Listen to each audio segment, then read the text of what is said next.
ये जो रेसिपी है फ्रेंड्स, इस रेसिपी से आप मफ़िन्स, ड्राई केक और फ्रूट केक की जैसे जो अपने प्रोडक्ट होते हैं वो बना सकते हैं। क्योंकि कई बार कमेंट में मुझसे बोला जा रहा था कि सर एक ऐसी रेसिपी बताओ जिससे हम इन 3 चीज़ों को जो अच्छी तरीके से बना पाएँ और हमें ज़्यादा उसमें बैटर ना लगाना पाए और एक ज़्यादा कोई मेथड ना हो, यानी कि एक बेसिक्स तरह से जो हमारा प्रोडक्ट होता है वो चीज़ बन के आ जाए और उसमें ज़्यादा मेहनत या फिर उसमें ज़्यादा इंग्रेडिएंट की ज़रूरत ना हो। सो फ्रेंड्स, वही मैं रेसिपी जो आपके लिए लेके आया हूँ। सो नमस्कार दोस्तों, मैं आपका दोस्त देव मेहरा, जो कि आपके लिए बेकरी की रेसिपीज़ और नॉलेज ये दोनों लेके आता रहता हूँ। सो फ्रेंड्स, आज की जो मेरी रेसिपी रहेगी वो मफ़िन, ड्राई केक और टी केक, इन तीनों का मिक्सचर की एक रेसिपी से आप बना सकते हैं। सो लेट्स स्टार्ट करते हैं।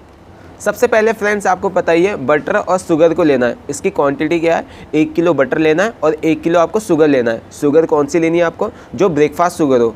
अब फ्रेंड्स, कई बार लोग ये बोलते हैं कि जो रेसिपी को आप ऊपर नीचे कर सकते हो, मतलब कई जैसे मैंने आपको बताया कि आप 1 किलो की जो रेसिपी है उससे ट्राई करो, जो ये 1 किलो मैंने बटर और 1 किलो शुगर बताया हुआ है। बाकी आप चाहे तो इसे आधा किलो में ट्राई कर सकते हो या फिर 250 ग्राम में ट्राई कर सकते हो, वो आप पे डिपेंड है। सो फ्रेंड्स, इन दोनों को मिक्स होने देना। कब तक मिक्स होना है, जब तक चीनी घुल ना जाए। घुलने के बाद वो क्रीमी जो मेथड होता है उस चीज़ पे आ जाती है, यानी कि जो बटर और जो शुगर होता है वो आपस में मिलके क्रीमी बना देता है। इस चीज़ को दोस्तों क्रीमी बटर मेथड बोलते हैं। फिर सेकंड स्टेज में आपको डालना है उसमें एग। जो एग भी आपको धीरे धीरे करके डालना है, मतलब कि पहले आपको 2 एग डालना है, फिर उसको मिक्स हो जाने देना है, फिर 2 एग डालना है, फिर मिक्स हो जाना है। इसी तरीके से दोस्तों जो अपना एग होता है वो मिक्स हो जाता है। अगर आप एक साथ जो अपने सारे एग डाल दोगे, सो जो आपका जो बैटर होता है वो कर्डल हो जाएगा।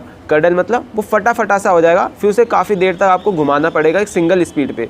इसलिए फ्रेंड्स, आपको जो एग है वो करीबन आपको धीरे धीरे डालना है और उसकी जो क्वांटिटी है वो 25 है। दोस्तों, आप चाहे तो इसको आप जब रेसिपी अगर आप आधी करोगे तो आप 12 ग्राम या 13 ग्राम उसको यूज़ कर सकते हो। एक तो था आपका पहला मेथड जो कि बटर और शुगर को था। सेकेंड मेथड में आपने यूज़ किया जो एग यूज़ किया हुआ है। अब बात कर लेते हैं तीसरे मेथड की। जब आपका जो बटर और शुगर और मिक्स होने के बाद जब एग मिक्स हो जाता है, तो उसके बाद लास्ट में जो मेथड बच जाता है वो तीसरा मेथड होता है। उसमें जितने भी अपने ड्राई इंग्रेडिएंट होते हैं उस चीज़ का यूज़ करना है।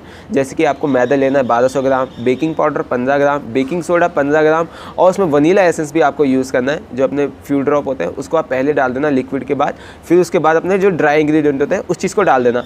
अब फ्रेंड्स, इसमें एक बात और भी है कि अगर आप इसमें हल्का सा जो एग का फ्लेवर कम करना चाहते हैं तो इसमें आप इलायची पाउडर यूज़ कर सकते हैं 5 ग्राम, या फिर सिनेमन पाउडर यूज़ कर सकते हैं 5 ग्राम। उससे ये होगा फ्रेंड्स कि जब आप उसे अपने जब प्रोडक्ट आप जब बनाओगे और उस चीज़ की जो स्मेल होगी एग की वो नहीं आएगी। और इसमें एक पॉइंट ऐसा भी है फ्रेंड्स, जैसे कि आपने बैटर यूज़ कर लिया, मतलब यानी कि जो आपका मिक्सचर है वो रेडी हो गया है। इस मिक्सचर को अगर आप कल यूज़ करोगे, यानी कि 12 घंटे बाद, 14 घंटे बाद फ्रिज में रखने के बाद यूज़ करोगे, सो आप ये देखोगे कि आप जो फ्रेश जो अपना बैटर होता है उससे अच्छा रिजल्ट आएगा जब आप उसे 1 दिन के बाद यूज़ करोगे।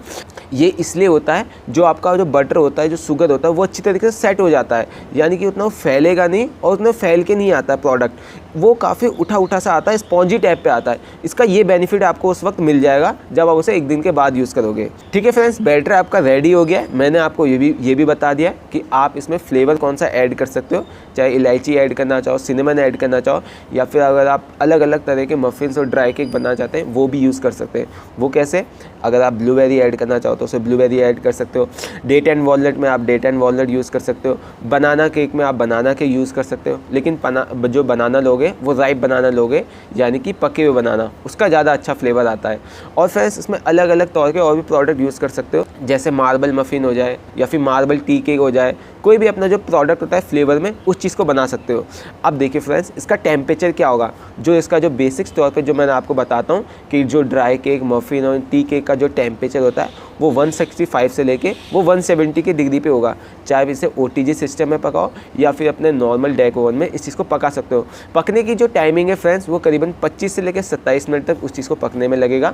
फिर आप चाहे तो ठंडा होने के बाद उस चीज़ को यूज़ कर सकते हो, सर्व कर सकते हो और अपने जो फैमिली फ्रेंड्स में उस चीज़ में आपको प्रोडक्ट जो है खिला सकते हो। सो फ्रेंड्स, ये तो थी एक छोटी सी रेसिपी जो कि मफ़िन और ड्राई केक और टी केक के बारे में थी। आई होप फ्रेंड्स इस रेसिपी को आप लगा के जरूर देना, यानी कि बना के जरूर रखना, और मुझे इंस्टाग्राम पे इसकी फ़ोटो भी डालना कि जो ये रेसिपी है आपको कैसी लगी। फिर मिलूंगा फिर किसी रेसिपी और नॉलेज में। अभी मुझे दीजिए इजाज़त फ्रेंड्स, जय हिंद।